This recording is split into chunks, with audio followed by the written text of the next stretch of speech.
and we want the court to fully appreciate the devastation it would cause, piling on top of the economic losses we've already experienced due to the drop in oil prices and the demand destruction that was caused by the pandemic. Please let me emphasize, we are not taking sides in the argument made by the Standing Rock tribe that the environmental review was inadequate. We are merely asking the court to not shut down the pipeline while additional environmental review is conducted, because we believe the billions in irreparable economic damage the shutdown would inflict on North Dakota and its citizens far outweighs the minuscule risk that pipeline 95 feet under the Missouri River would ever leak and contaminate water supplies. It's a balancing act for the court, and we believe that the economic damage would be much more impactful than the risk of an environmental spill. Further, I would add that neither Minot nor our association and our members would be under any future obligation to participate in this case. We're simply trying to put our concerns on the record before the D.C. Circuit Court. So all we're asking today is that the Minot Council support the WDEA brief. Previously I'd talked about an economic contribution to support the cost of it, but I understand the Minot Area Development Corporation is willing to make a contribution if requested. So no longer any for a financial ask on my part of you. So with that, I think you're going to turn it over to Mr. Gettle, and I will stand by if there are questions. Thank you, Mr. Simon. Any questions for Mr. Simon before we look for comment from our Legislative Council? Seeing none, thank you, Mr. Simon. If you would, please stand by if there is any follow-up questions on there. Thank you, sir. Mr. Gettle, are you on the phone this morning? Yes, I am. I'm here. Thank you, Mr. Gettle. I appreciate you taking time this morning as well. I did ask Shane to make a phone call in this morning as we discussed with the difference, or rather with the challenges that are before us. I felt it necessary also to at least have the opinion of our legislative liaison that we hire, that is our lobbyist down in Bismarck representing Minot. And I felt it appropriate at least to get his opinion on what this would look like either for or against this amicus brief, or I should say signing on or not signing on what that would look like economically for the community, and also what it looks like regarding to the legislature, and also what it would potential impacts for or against legislatively in the upcoming session. Good morning, Mr. Gettle. If you could, your opinions on the matter legislatively. Sure.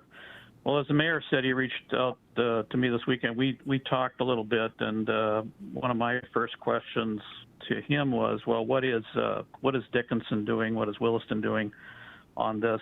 And I said, because my concern would be, how are we appearing in terms of looking like the hub cities are acting in concert and that type of thing? And the mayor informed me that both Williston and Dickinson had already signed off on it.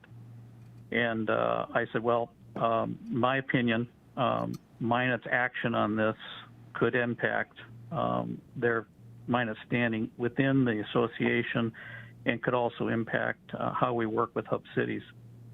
And the reason I say that is 8 years ago, there was quite a bit of discussion in the 2013 session about whether Minot should be designated a hub city. We've gone a long way to building a relationship within the political subdivisions throughout Western North Dakota, and particularly with Dickinson and Williston to work together. In this last session, achieved a much more objective, formula-based approach to hub city funding.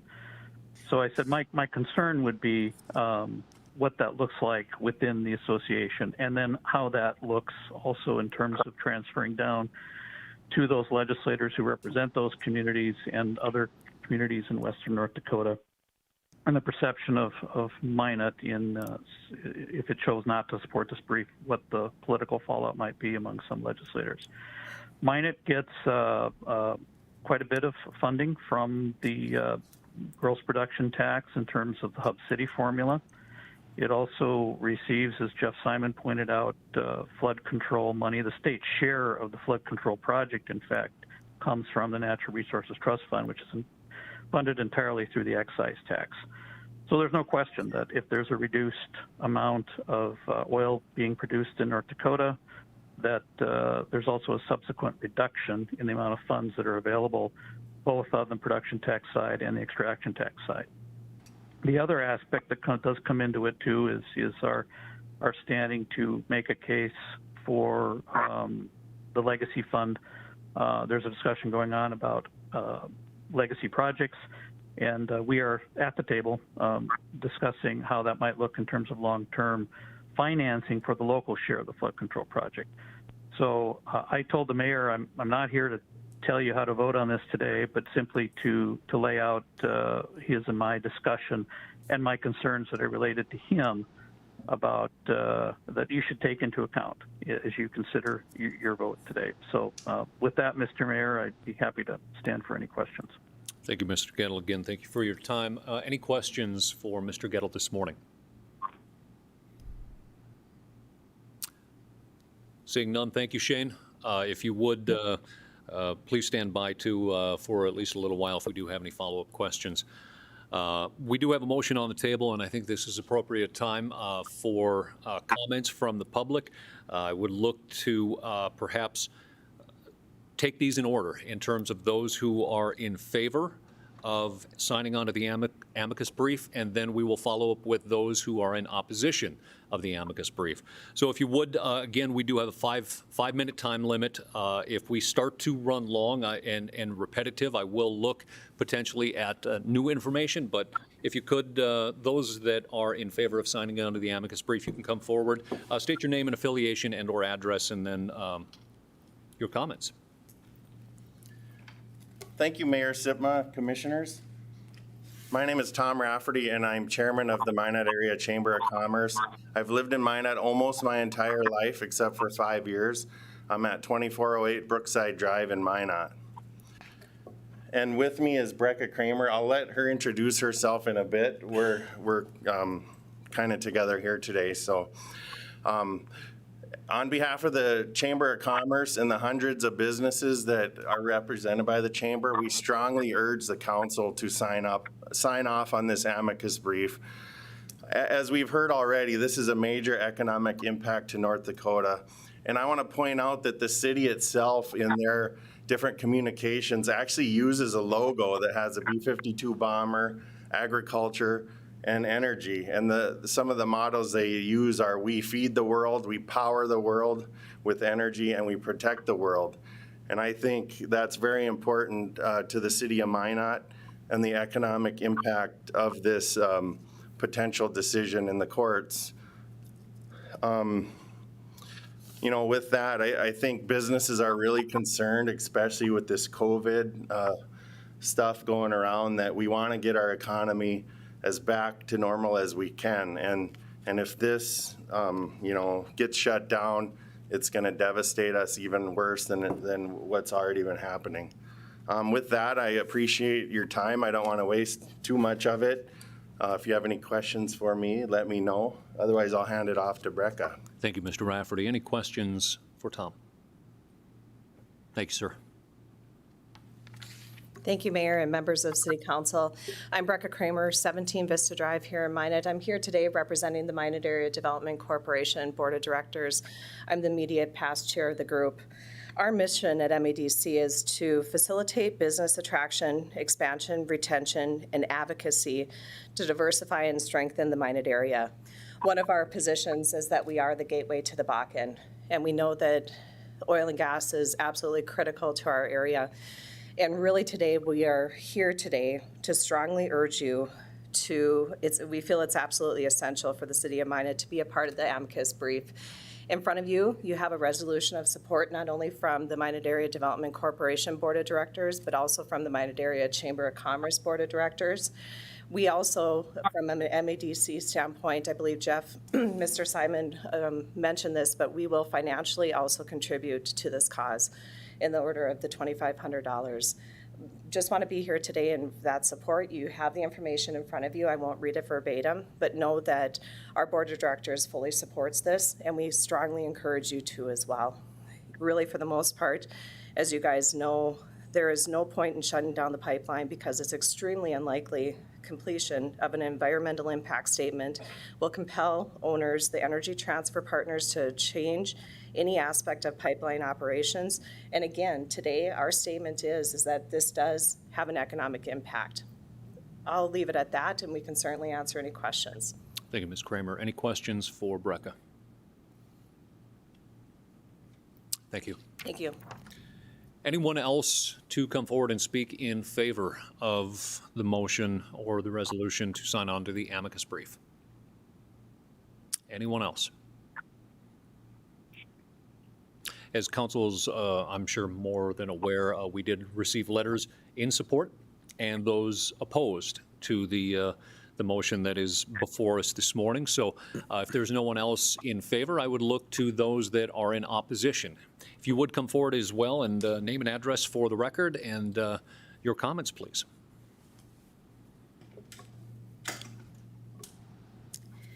Hihani washte ake mitakuyapi. Good morning again, relatives.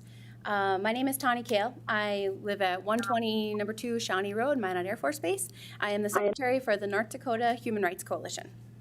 So first off, I'd like to thank the aldermen who voted on Friday to stay the city's decision. I'm very grateful for this opportunity to speak to you all again. I would also like to thank Mayor Sitma for calling the city's leaders together in the first place to make them aware of the request being made by the Western Dakota Energy Association. That was an example of true, transparent leadership that you have been entrusted with by the citizens of Minot, and you did not let us down. This act of leadership, however, was not or has not been afforded to the citizens of Watford City, Williston, or Dickinson. The public records of their city council and commission agendas and meeting minutes made no record of any request from the WDEA. There is no record of any special meetings being called to discuss this request. And there certainly isn't any listing that I could find in stating their official support. Alderman, you stated it best on Friday that it sounds like we are being pressured into something rather quickly. Mr. Simon tried assuring us that Minot is not being dragged into this. Minot is already in this. I could not disagree anymore. At the moment, Minot is in a neutral position. By agreeing to add Minot's name, you are deciding which side of a high-profile, globally recognized social issue you are going to take. Are the citizens of Minot ready for those social and economic ramifications? In WDEA's most recent newsletter, they highlighted and shared a statement by Lynn Helms, the director of the Department of Mineral Resources. When asked if he thought projections by the Energy Information Administration that crude oil demand would return to pre-virus levels by this time next year, Helms said he thought that was too optimistic and that the coronavirus pandemic will likely have a permanent impact on demand. So here we are, in the midst of a global pandemic that we have given the acknowledgement of being detrimental to the local economy, and Minot City Council is being summoned at the behest of the oil industry, making a big ask of you and having provided little to no information that changed as the conversation progressed. This boils down to a for-profit company expecting local organizations and municipalities to pay a portion of their legal fees to argue against a pipeline that has been determined by the federal government as unlawful. Mayor Sitma, 1 month and 1 day ago at the Juneteenth celebration, you made the statement that Minot handles itself differently than most places around the country. Given that you all represent Minot's voices, I hope the City Council vote today solidifies that as truth. Thank you for your time today. Pila Mayaye. Thank you, Ms. Kale. Any questions for Ms. Kale? Thank you. If you would, your name and address as well and you can come forward and your comments. My name is Chris Brown. I reside at 815 First Street Southeast. Good morning, City Council members and Mayor Sitma. My name is Chris Brown, and I'm a nearly lifelong resident of Minot. I'm standing in front of you today to stand in opposition to Minot signing the Amicus Brief in support of the Dakota Access pipeline. 2020 has been a year in which society has been permeated with fear and anxiety. I see the difficulties faced by so many in our community who are just trying to make ends meet. However, on the issue of the Dakota Access Pipeline, economic impact is not a neutral term. In stating that signing on our community to this document is just, quote, showing economic impact is a false narrative. You are also showing tacit support for all aspects of the pipeline's contested development and its current operation. As Councilperson Padragula noted, the Dakota Access Pipeline is an incredibly contentious issue both within North Dakota and globally. Tawny Kale spoke boldly both today and Friday on the issue of tribal sovereignty as it relates to the Dakota Access Pipeline. When the City Council or the Western Dakota Energy Association speaks of, quote, community, the voices and lives of Indigenous people are often absent from the conversation. People throughout North Dakota fought strongly and boldly to oppose the Dakota Access Pipeline's developments, and their concerns were ignored when not being violently repressed. Let us not forget that Energy Transfer Partners hired unlicensed private security contractor Silverton, and Silverton proceeded to regularly brutalize water protectors, including releasing dogs onto adults and children. Minot should stand on the side of Indigenous communities, not oil and gas corporations. U.S. District Judge James Boasberg has ordered a full environmental review by the United States Army Corps of Engineers, citing, quote, serious gaps in crucial parts of the Corps' analysis. To name a few, that the pipeline's leak detection system was unlikely to work, that it was not designed to catch slow spills, and that the operator's serious history of incidents had not been taken into account, end quote. This operator in question is Sunoco Logistics, one of Energy Transfer Partners' subsidiaries. Last Friday, while on a conference call with the council, Jeff Simon of the Western Dakota Energy Association was appalled that the Dakota Access Pipeline could be emptied, quote, 3 years after a project has been operating safely, end quote. What he failed to mention is the malleability of his term safety in this quote and the data that backs up Judge Boasberg's claims. As noted by Mike Sorengen of E&E News, quote, Energy Transfer's Sunoco subsidiary ranks 8th worst for volume spilled per mile for the last 3 years on pipelines carrying hazardous liquids such as crude oil. And that's according to the Pipeline and Hazardous Materials Safety Administration's performance data. It's had more accidents harming people or the environment than any other operator in the last 5 years, with 38. Perhaps I'm wrong and Energy Transfer Partners is entirely honest with the safety measures put in place, but their track record of 349 leaks and other accidents since 2012 might very well prove otherwise.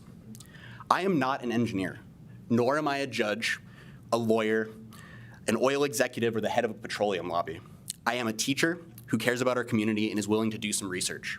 The facts and figures I cited above were found with an internet search, a few reputable sources, some cross-referencing, and a few hours' work. These are the same skills I share with my students. Minot is my home, a home full of compassionate, loving people. Let us stand by our Indigenous family, friends, and neighbors and keep our fine city's name off this document. Thank you. Thank you, Mr. Brown. Any questions? If we could keep the clapping down. It is a disruption to the meeting, and we don't allow it any other time. Any questions for Mr. Brown? Thank you, sir.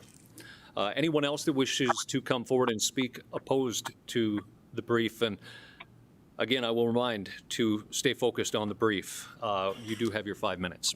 Your name and address. My name is Annette Menham. I live at 1624 44th Street Southeast.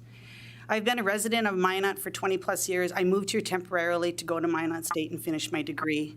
I have 2 degrees since then. I am an enrolled member of the Turtle Mountain Band of Ojibwe. Not too long ago, that 6 by 12 mile reservation signed a new fracking a resolution because they knew that the aquifers in that area were more valuable, or going to be more valuable than oil at some point. And they did that not only because of the aquifers, but because of the people that and the generations to come that will live there. We just don't make decisions today for ourselves. We make decisions for our future, for our kids. So I just ask that when the city, and I applaud you, by the way, for being transparent on this. I really do appreciate that. But as a citizen of the city, I ask that if it's not your fight, like my grandma would say, if it's not your fight, the side that you pick, you better be prepared to live with that decision.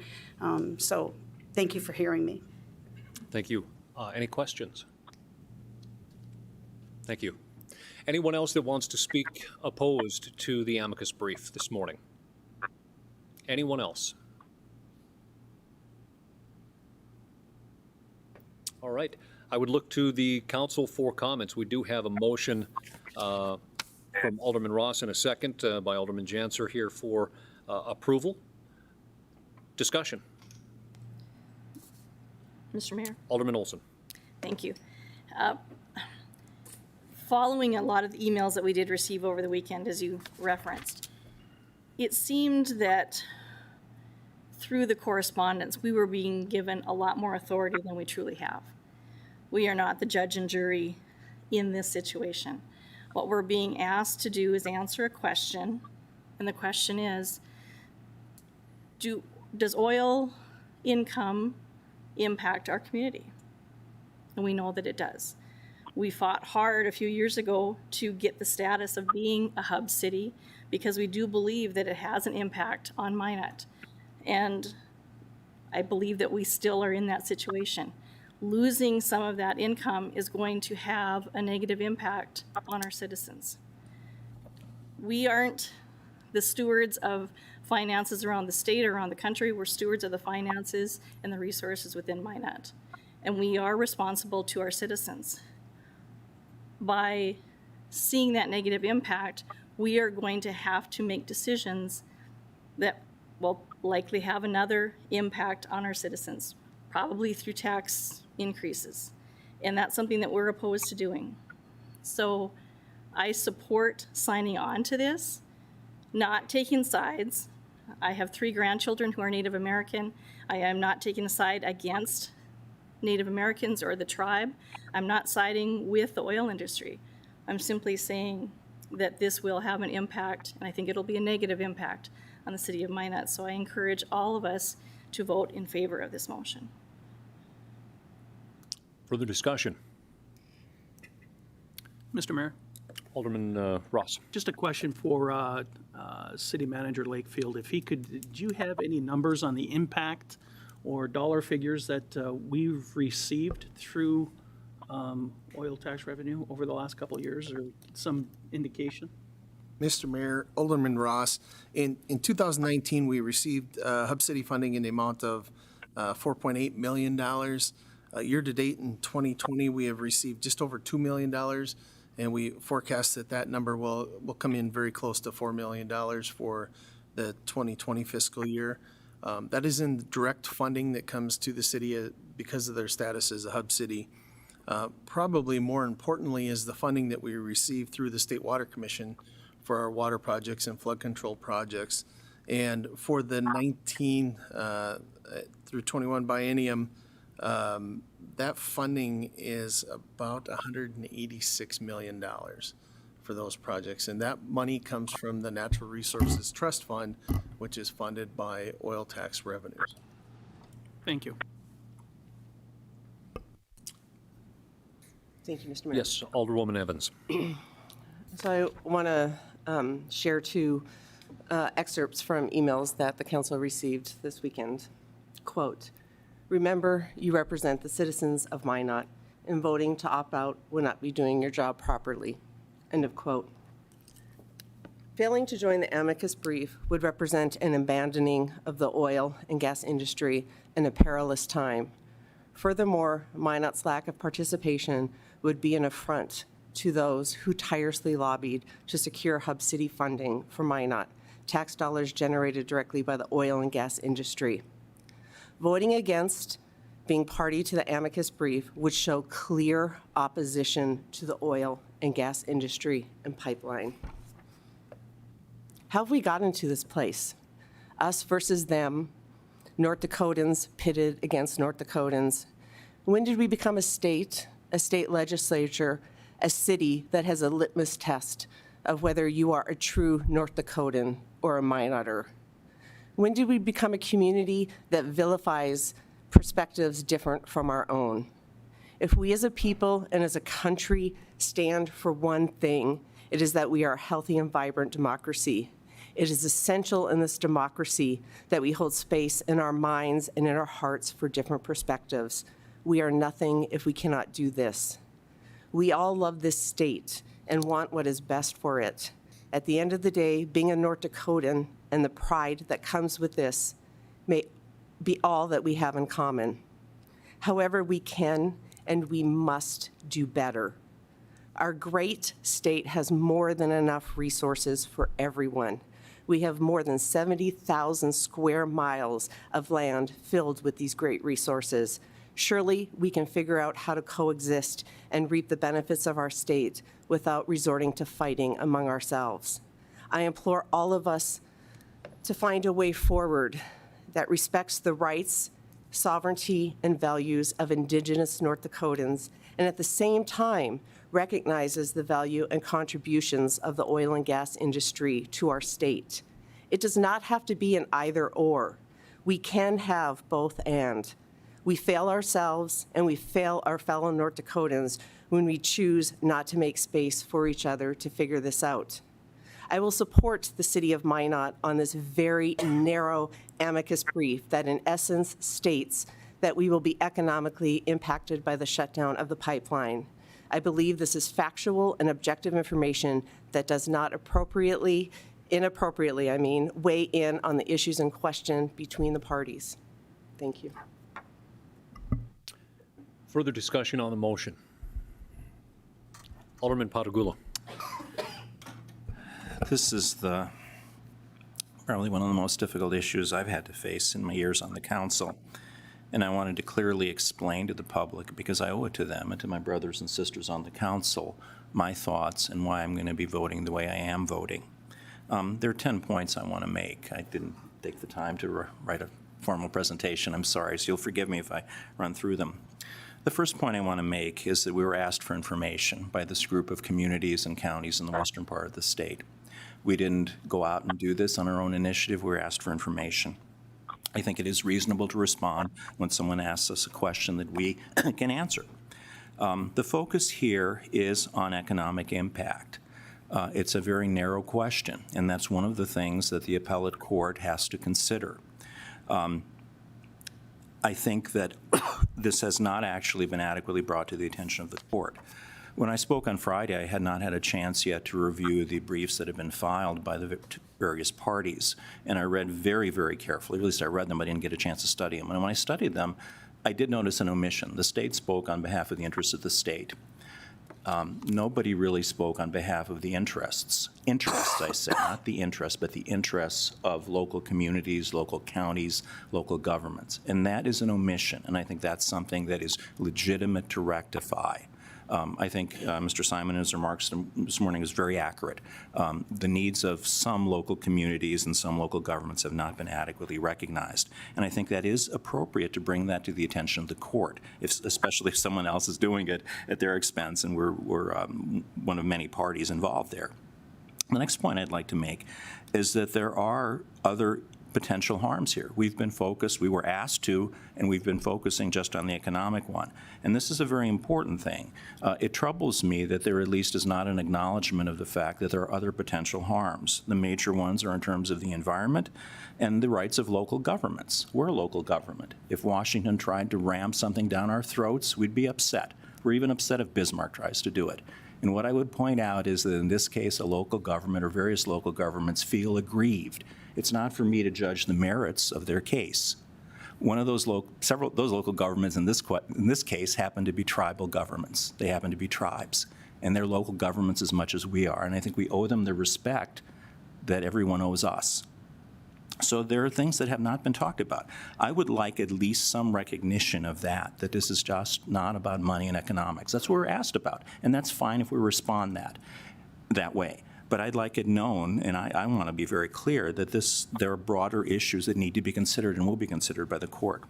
I do not see this as Kerry was saying, a global endorsement or a global expression of opposition. This is a very narrow, technical, legal issue. It happens, and I don't think we have a whole lot of stake in that very technical legal argument. I don't think we have any real expertise to offer. But we do have some information that may be relevant. So I do not see my vote as being a vote of opposition or a vote of endorsement in favor of the pipeline or any of the larger issues. So again, a very narrow kind of situation that information from us is being used to address. So I want to be very clear that I'm not offering an opinion on the ultimate issue of the merits or demerits of the pipeline.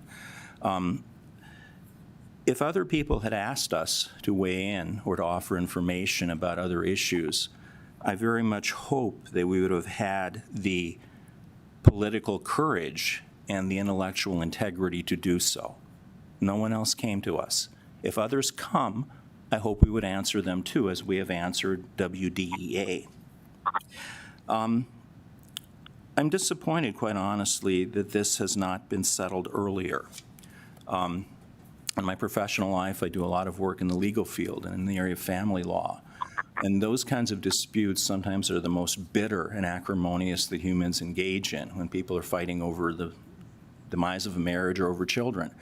I don't have any experience in big corporations or in environmental disputes, but believe me, those disputes that I do have experience in can be extraordinarily acrimonious and dangerous to the parties involved, including the judges and the experts who are involved in those kinds of cases. In my experience over 40 years, is there's almost always a compromise possible if people are willing to do it.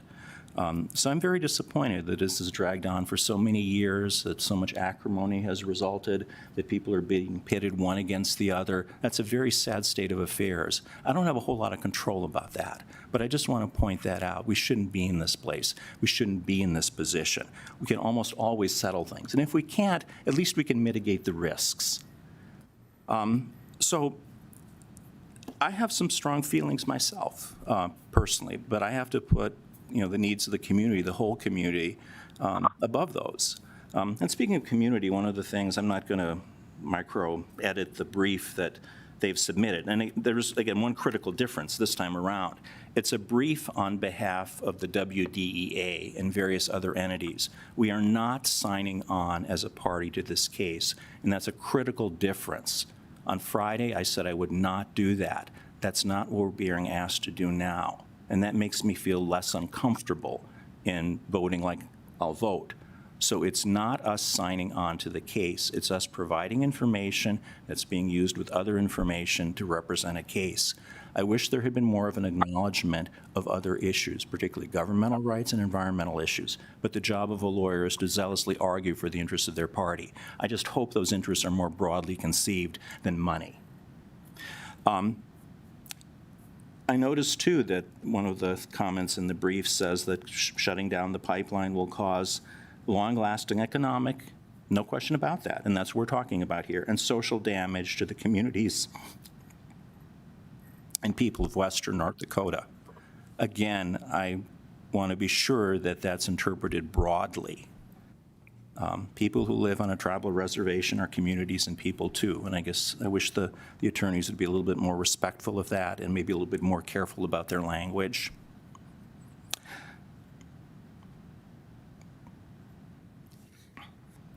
The reason I'm cheering up is I think this is the first time I've heard another language spoken in the council chambers by a person addressing us. And I'm very impressed by that. I'm very pleased. And it reminds me of the fact that English is not my native language. And when someone speaks a foreign language, that affects me, that moves me. And I'm glad that's being done. And I think that's an expression of one community, and we need to be respectful of that. So I would echo Carrie's comments that we need to not be polarized, we need not to be divided, we need to take a broader picture as we can, a broader perspective as we can. So because of the changes in the brief, what we're being asked to do, I'm willing to vote in favor of accepting it and receiving it. Again, I do not see this as us signing on to it, and I do not personally believe that our discussion should be limited to economic issues, but that's what we've been asked to do. In political life and public life, you rarely, if ever, get everything you want. And this is, I think, the best compromise we can come up with. Like I said before, I wish other people had been able to work things out earlier. I feel sad they weren't. I'm willing to support this. I am not willing to support the city of Minot becoming a party to the DAPL lawsuit. I am willing for us to provide information and to accept this brief. I do so with considerable weight on my shoulders and my heart, but I think that's the best I can do at this point to try to represent the community as a whole. Further discussion on the motion? Any further discussion? Alderman Pittner. Thank you, Mayor.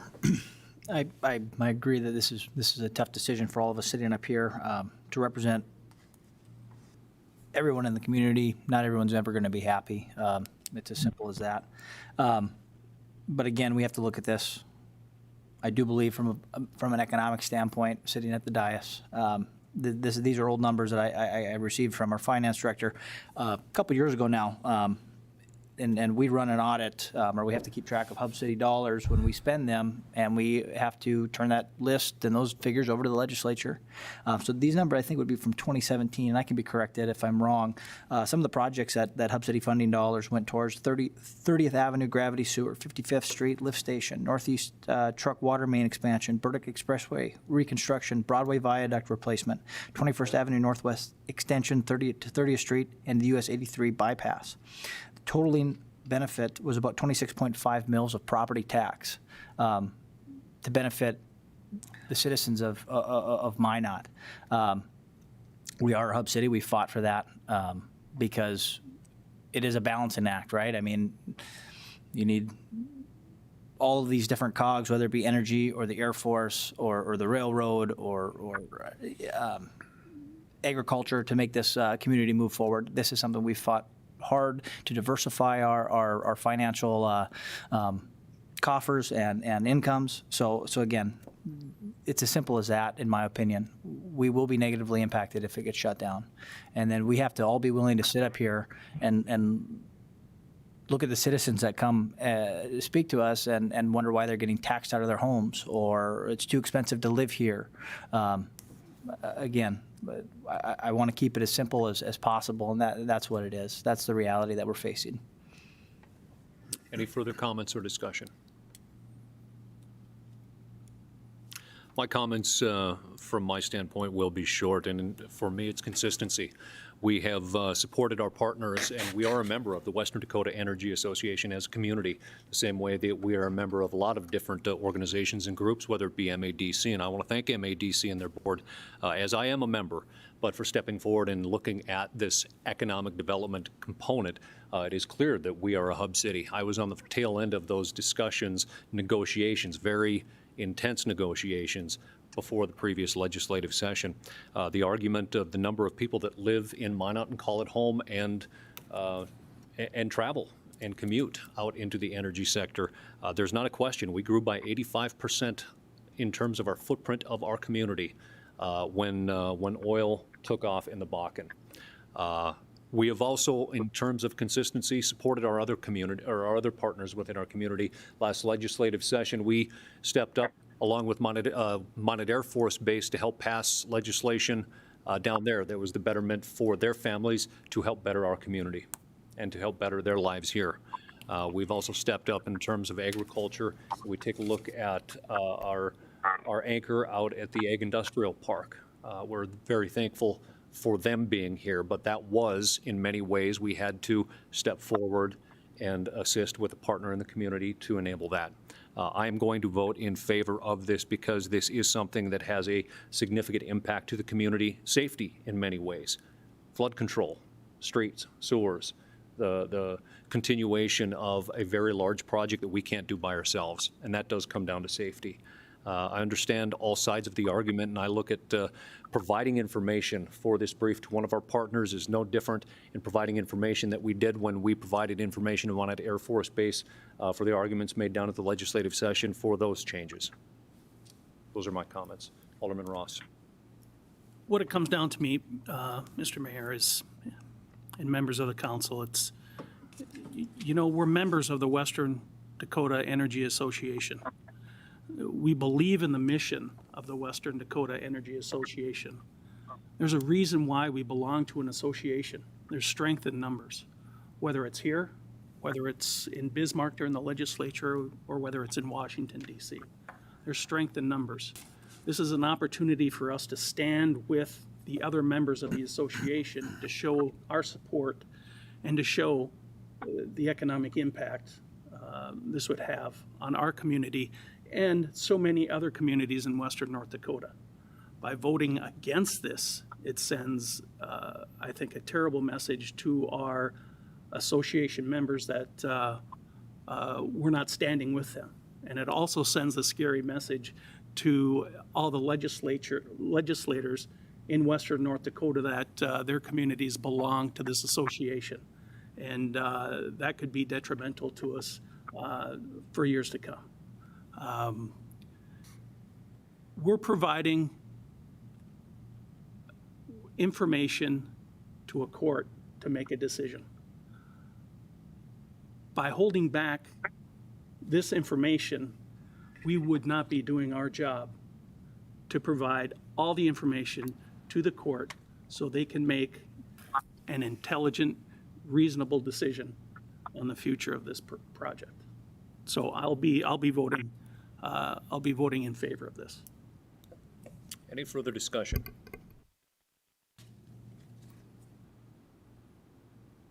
Seeing none, we have a motion to approve.